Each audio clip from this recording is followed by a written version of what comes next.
mga guys, maayong gabi sa tanan. Ang atong asawa guys, palanggaw na to. Kaya napatutoy siya. Siyempre, maluya mo na siya guys. Dapat pakaunan niya guys. Palanggaw na to guys, itong asawa. Tapos bago ko di ko pwede ikaw ko lang steps.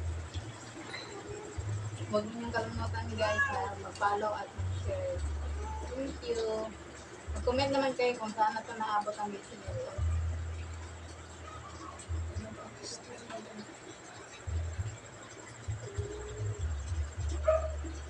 Sa may mga asawa dira guys. Paano na ito itong asawa?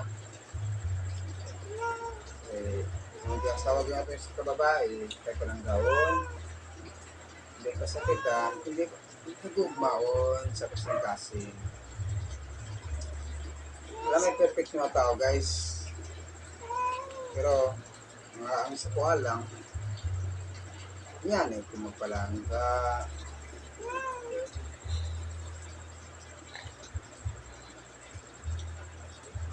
di na sila kaon guys, mag-isip na sa pagkaon na